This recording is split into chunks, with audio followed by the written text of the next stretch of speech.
Bismillahirrahmanirrahim. Assalamualaikum warahmatullahi wabarakatuh. Alhamdulillah, wassalatu wassalamu ala rasulillah wa ala alihi wa ashabihi wa man tabi'ahum bi ihsanin ila yaumiddin wa ba'd. Alhamdulillah, syukur Allah Subhanahu wa taala yang telah memberikan kepada kita nikmat iman, Islam dan juga ihsan. Salawat dan salam mudah-mudahan tercurahkan kepada junjungan alam Nabiyana wa Habibana Muhammadin sallallahu alaihi wasallam, kepada seluruh ahlul baitnya, para sahabatnya, dan juga orang-orang yang senantiasa mengikuti jejak sunnahnya hingga akhir zaman. Selamat datang di kuliah menulis buku.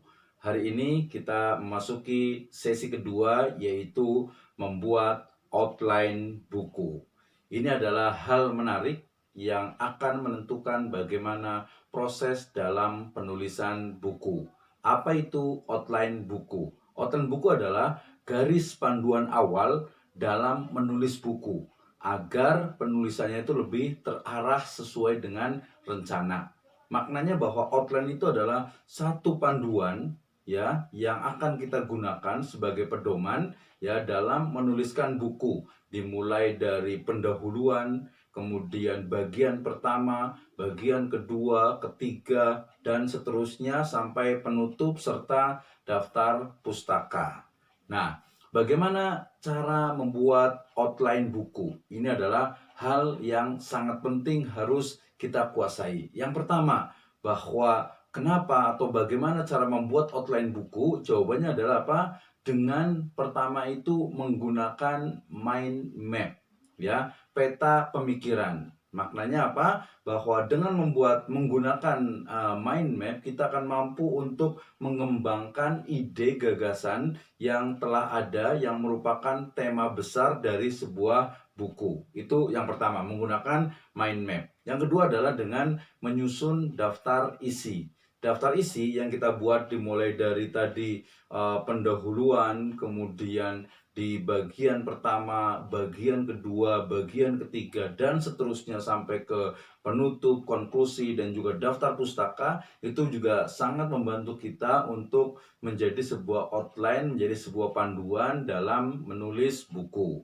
Yang ketiga, bisa juga kita membuat sebuah coret-coretan awal yang memungkinkan kita akan memilih dari sebuah tema besar menjadi sebuah subtema, lebih disempitkan lagi, lebih dispesifikkan lagi, sehingga menjadi kemudian ini bagian yang akan saya tulis.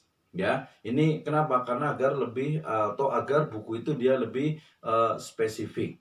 Berikutnya, ketika bicara tentang tadi outline dengan cara mind map, kita harus tahu apa itu mind map. Mind map adalah sebuah metode untuk mengelola informasi ya secara keseluruhan melalui pemetaan ya peta pikiran yang berbentuk percabangan yang dituangkan langsung ke dalam media tulis.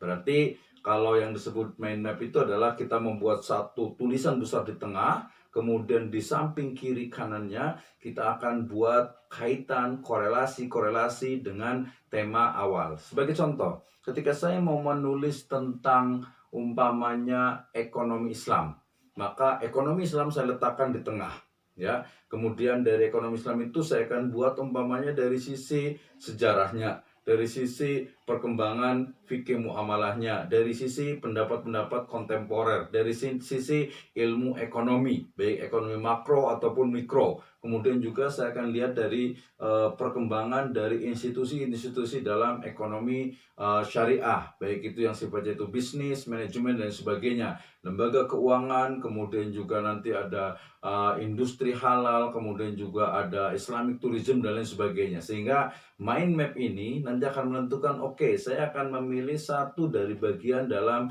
ekonomi syariah. Misalnya saya hanya memilih tema tentang etika ekonomi syariah atau etika bisnis dalam Islam. Ini dia menjadi sebuah spesifik, sehingga pembuatan atau metode mind map ini akan memudahkan ketika kita membuat sebuah outline dari sebuah buku. Ini adalah contoh dari mind map, di mana di tengahnya itu dibuat, kemudian di satu tema besar, kemudian kiri kanannya, atas bawah, samping-samping itu dibuat subtopik atau subtema dari masing-masing tema besar yang ada di tengah tersebut. Yang berikutnya, ketika bicara tentang mind map dalam penulisan buku, ya, ini juga penting Kenapa? Karena nanti akan lebih memudahkan. Contoh lainnya, saya ingin membuat sebuah buku tentang Muslim mandiri. Maka di tengah saya akan buat tulisan Muslim mandiri. Kemudian di bagian atasnya saya sebut umpamanya mandiri dalam akidah. Yang sebelahnya lagi mandiri dalam ibadah, mandiri dalam muamalah, mandiri dalam pemikiran, mandiri dalam finansial. Nah, itu sangat membantu. Oke, saya mau ngambil semua bagian dari Muslim mandiri ini, atau mungkin saya hanya bikin satu, yaitu umpamanya mandiri finansial umpamanya. Nah, ini akan sangat membantu. Yang kedua adalah menggunakan apa? Menyusun daftar isi. Ya, ini tentu sangat mudah sekali. Kenapa? Karena daftar isi dari sebuah buku. Jadi sebelum kita membuat bukunya, kita bisa buat daftar isinya dulu. Ya, misalnya daftar isi pertama dimulai dari tadi pendahuluan.